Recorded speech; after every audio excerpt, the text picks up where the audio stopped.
Hi everybody and welcome back to another English practice video.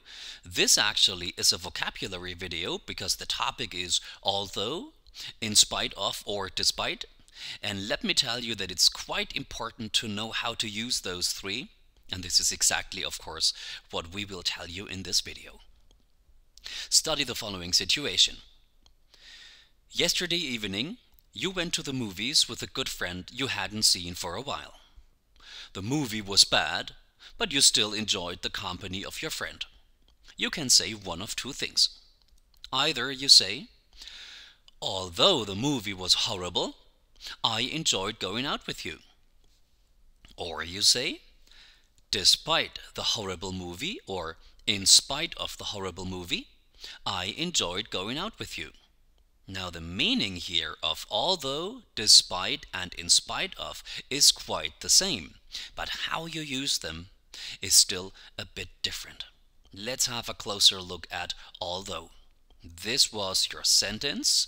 Although the movie was horrible, I enjoyed going out with you. Now your word order in combination with although is although, followed by the subject, followed by the verb, and the verb is important here. So in other words, although plus subject plus verb form a complete subordinate clause. Do not forget the verb, you need it in combination with although. Okay? Although the movie was horrible, the movie is your subject and was horrible is your verb. The meaning of although is the meaning of the little conjunction but. Although the movie was horrible, I enjoyed going out with you. The movie was horrible, but I enjoyed going out with you. Okay, so the meaning is the one of but, and that is good news because the little word but is overused anyway.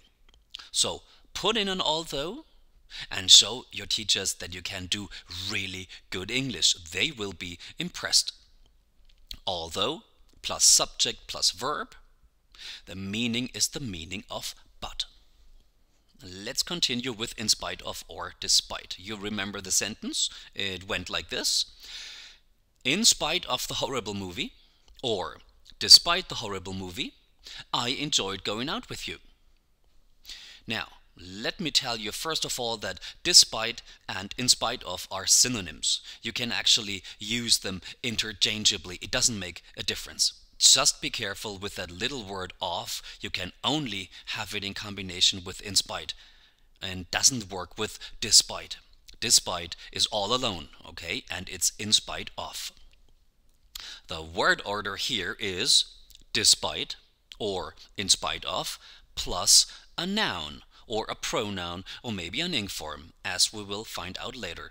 But there is no verb. That's the most important difference to the although clause. Despite plus noun or pronoun or ing form. The meaning, however, is still the same. It is the meaning of the little conjunction but. The movie was horrible, but I enjoyed going out with you. In spite of the horrible movie, I enjoyed going out with you. So you have three substitutes for but now. You have although, you have despite, and you have in spite of.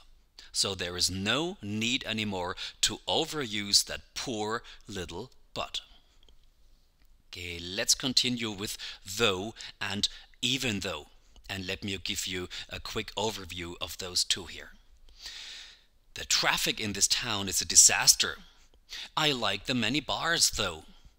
This sounds very, very English, putting the though to the end of the sentence. The meaning here is still the meaning of but. The traffic in this town is a disaster, but I like the many bars. It sounds so much better when you say the traffic in this town is a disaster. I like the many bars though. Okay, try to do this. This will actually impress your teachers very much. I didn't pass the test, though I knew my grammar very well. Though can also be used as the short form for although. I didn't pass the test, although I knew my grammar very well. I didn't pass the test, though I knew my grammar very well. It's also got the meaning of but then, of course. And then there is even though. Even though I studied hard, I didn't pass the test. Even though I studied hard, I didn't pass the test. Even though is like although, it just is a bit stronger. So if you want to bring out the difference even more, then you can use even though. But although, of course, is also perfectly all right here.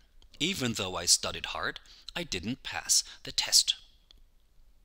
All right, ladies and gentlemen, so much for the explanations. And now I guess I have a little work for you to do. This is an exercise. I want you to hit the pause button now and stop the video. Get pen and paper.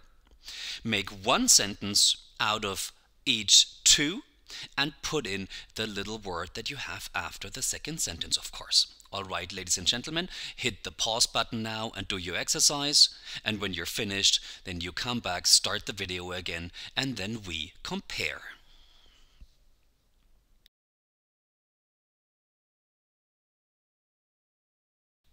Okay, here we are back again. This is your first sentence.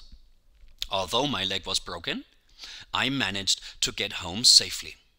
This is a pretty straightforward sentence. Although as a replacement for but, you need although plus subject plus verb. Okay, although my leg was broken, I managed to get home safely. I didn't like the film, despite the good acting. Despite the good acting and no verb. All right. And the next one. This is interesting because this is how I would put the sentence. In spite of the fact that we live in the same house, I hardly ever see him. Now maybe you've put down, in spite of us living in the same house, I hardly ever see him. And that's perfectly all right, of course. It just sounds a bit written English. And I guess in spoken English, we would actually do a little trick here. We put in a noun like the fact. In spite of the fact that we live in the same house, I hardly ever see him. But both sentences are grammatically perfect. Even though I had gotten up early, I got stuck in traffic. Pretty straightforward sentence, needs no explanations. And I do like the last one. Again, you see that I kind of smuggled in a noun. Despite the fact that there was a lot of noise, I managed to go to sleep. So maybe you have, despite there being a lot of noise, I managed to go to sleep. And this is perfectly all right English. But it really is written English, okay? Nobody talks like that. So you actually, again, we actually use that little trick, put in a noun and say, despite the fact that there was a lot of noise, I managed to go to sleep. But both sentences are perfectly all right. Okay, ladies and gentlemen, that's it for although, despite, and in spite of. Thanks for watching. We say bye-bye and have a good time.